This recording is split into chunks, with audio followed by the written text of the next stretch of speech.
حضرت ایوب علیہ الصلوۃ والسلام پر جو آزمائشیں آئی تھیں وہ معمولی نہیں تھی۔ آپ کے بیٹے تھے، وہ جس مکان میں تھے وہ مکان گرا اور بیٹے سارے کے سارے فوت ہو گئے۔ آپ کے مویشی جس باڑے میں تھے اس باڑے کی چھت گری اور مویشی سارے کے سارے ہلاک ہو گئے۔ آپ کا جو مال و اسباب تھا سب جاتا رہا۔ آپ کا جو بدن تھا وہ مختلف امراض کا شکار ہو گیا۔ بدن اطہر کے اوپر آبلے پڑ گئے اور ہر وقت شدید درد اور تکلیف کی کیفیت تھی۔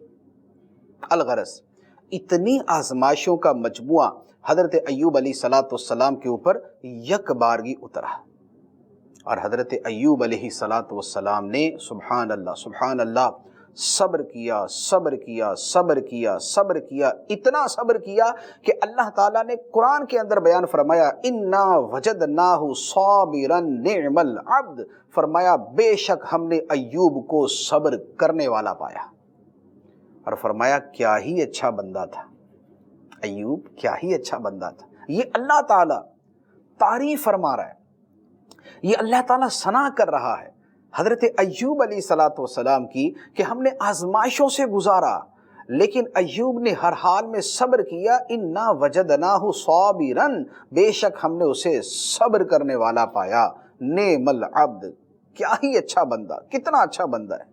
اچھا، پھر یہاں پر ایک اور بات کی طرف، بڑا خوبصورت یہاں پر ایک لفظ ہے، اللہ تعالیٰ فرماتا ہے وَذِكْرَى لِلْعَابِدِينَ، اور اس میں عبادت گزاروں کے لیے نصیحت تھی۔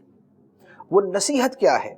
نصیحت دو اعتبار سے، ایک تو یہ ہے کہ عبادت گزاروں کو، مومنوں کو اللہ تعالیٰ نے ایک نمونہ پیش کر دیا، ایک ایگزامپل ان کے سامنے سیٹ کر دی، کہ ایک مثال ان کے سامنے قائم کر دی کہ دیکھو جو میرے مقبول بندے ہوتے ہیں وہ کیسے صبر کرتے ہیں اور خدا ان کو کیسے نوازتا ہے، وہ کیسے صبر کرتے ہیں اور خدا ان کو کیسے نوازتا ہے۔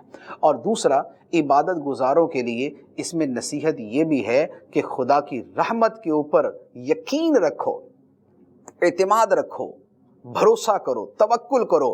اللہ تبارک و تعالی اپنے بندوں کی پکار کا جواب دیتا ہے اور ان کو عطا فرماتا ہے، ان کو عطا فرماتا ہے۔ دیکھیں ایوب علیہ الصلوۃ والسلام کے اس واقعے میں فرمایا ذکریٰ للعابدین، عبادت گزاروں کے لیے نصیحت ہے، اور وہ نصیحت یہ ہے کہ جو خدا کو پکارتا ہے اللہ تعالیٰ اس کی پکار سنتا ہے اور اللہ تعالیٰ اس کو عطا فرماتا ہے۔